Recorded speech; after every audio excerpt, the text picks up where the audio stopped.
अस्सलामुअलैकुम वरहमतुल्लाह। सबसे पहली और बड़ी अपडेट ये है कि recently supreme court of Pakistan के जज काजी फैज ईसा साहब पर उलमाए किराम का एक बहुत बड़ा तबका कादियानियत को प्रमोट करने का इल्जाम लगा रहा है। चाहे वो बरेलवी देवबंदी फिरके के उलमाए किराम हो या फिर हमारे वहाबी भाई, सब ये तासुर देने की कोशिश कर रहे हैं कि अदालत ने कादियानियों को अपने मजहब की तबलीग की इजाजत दे दी। लेकिन हर बार की तरह इस बार भी इंजीनियर मोहम्मद अली मिर्जा साहब अकेले सच के साथ खड़े हैं। दरअसल हुआ कुछ यूं कि 6 दिसंबर 2022 को एक कादियानी शख्स के खिलाफ ये मुकदमा दर्ज किया गया कि उस कादियानी शख्स ने 2019 में तफसीर सगीर, जो कि कादियानियों की एक किताब है, उसे लोगों में तकसीम किया। और कुरान एक्ट जो कि 2021 में पास हुआ, उसके मुताबिक तफसीर सगीर जैसी किताबों की तकसीम जुर्म है। तो इसी पर सुप्रीम कोर्ट ऑफ पाकिस्तान ने ये फैसला सुनाया कि अगर मुलजिम तफसीर सगीर जैसी किताब को 2019 में बांट रहा था तो 2021 में आए हुए कानून का इतलाक उस पर किसी भी सूरत में नहीं किया जा सकता, क्योंकि 2019 में उस किताब की तकसीम जुर्म नहीं थी। तो इस पर काजी फैज ईसा साहब ने ये कहा कि चूंकि मुलजिम 13 माह की कैद पहले ही काट चुका है और कुरान एक्ट के मुताबिक इसकी सजा सिर्फ 6 माह बनती है, तो इसलिए मुलजिम को बरी किया जाता है। मजीद जज साहब ने कुरान मुक़द्दस की आयात कोट करने के बाद ये कहा कि हर मजहबी कम्युनिटी को अपने मजहब के इजहार और उस पर अमल करने और उसकी तबलीग का और अपने मजहबी इदारे कायम करने का हक दिया गया है और उन्हें अपनी कम्युनिटी के अफराद को मजहबी तालीम देने से नहीं रोका जा सकता। अदालत यहाँ तबलीग करने से मुराद अपनी कम्युनिटी के अफराद की तालीम और तरबियत ले रही है, जबकि उलमाए किराम ये तासुर देने की कोशिश कर रहे हैं कि अदालत ने अवामी तबलीग की इजाजत दे दी है, जो कि सरासर इस अदालत के फैसले से मुख्तलिफ है। तो इसी पर इंजीनियर साहब ने उस्ताद जावेद अहमद गामदी साहब के स्टूडेंट अम्मार खान नासिर साहब की एक पोस्ट शेयर की, जिसमें वो अदालत के इस फैसले का सही कंटेक्स्ट बयान कर रहे थे। और बाकायदा यहाँ पर सुप्रीम कोर्ट ऑफ पाकिस्तान ने भी एक प्रेस रिलीज करके खुद को क्लैरिफाई किया है। अगर आप इसे पढ़ना चाहते हैं तो वीडियो को पॉज करके पढ़ सकते हैं। खैर, ये थी पहली अपडेट। अब बात करते हैं दूसरी अपडेट के बारे में। दूसरी अपडेट ये है कि रिसेंटली मुफ्ती तारिक मसूद साहब ने कैसर अहमद राजा साहब और इंजीनियर साहब की कंट्रोवर्सी के हवाले से अपना मौकिफ बयान किया है। अभी आप देखो कैसर राजा साहब का और इंजीनियर साहब का टाकरा चल रहा है।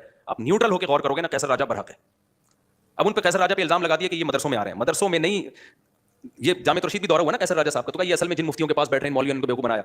ये मदरसों की ये खूबी थी कि एक आदमी जो मौलवी नहीं है, देखा कि जब ये इल्हाद के खिलाफ एक अच्छा काम कर रहा है तो मदरसों ने ना देवबंदियत देखी ना बरेलियत देखी, ब्रॉड माइंडेड होकर कहा कि आओ यार, हो सकता है हमें आपसे कुछ सीखने का मौका मिले। उलमा ने ये कहा। तीसरी अपडेट ये है कि रिसेंटली साहिल अदीम साहब ने कसम खाकर ये कहा कि उन्होंने खुद बहुत से ऐसे लोग देखे हैं जो इंजीनियर साहब की वीडियोस को छुप छुप कर देखते हैं। अल्लाह जज़ाए खैर दे, उन्हें दराज करें नामों की जो मैं ले रहा हूं, तारिक जमील साहब, काबदी साहब, डॉक्टर इसरार साहब, मोहम्मद अली मिर्जा साहब, Tariq Masood, they did it, they opened the horizon for our kids.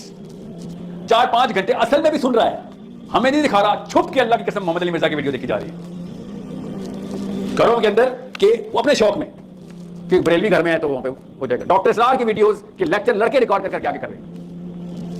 ये एहसान इन लोगों ने, अल्लाह ने इनके थ्रू हमारे ऊपर कर दिया हुआ है कि तारिक मसूद कराची में, तो नॉर्थ में मिर्जा साहब, कैन यू बिलीव, इस एज के लोग कभी सेलिब्रिटी हो ही नहीं सकते थे मुसलमानों की।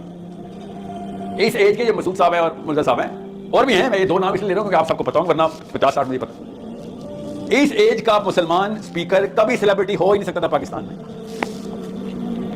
Your boys and your girls have done that. All credit to you as mothers and fathers.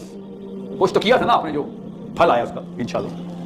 चौथी अपडेट ये है कि रिसेंटली मुफ्ती जाहिद नोमानी साहब, जो कि डॉक्टर अशरफ जलाली साहब के स्टूडेंट हैं, उन्होंने भी पीर हक खतीब साहब से ऐलान बरात किया है। हक खतीब के पास शरीयत का इल्म है तो उन्हें चाहिए था कि फ़ौरन वो तिलावतें करें और जो पीर होने की जो शर्त है कि फ़र्ज़ इल्म वो रखता हो, उन मसाइल से कौम को आगाह कर देते।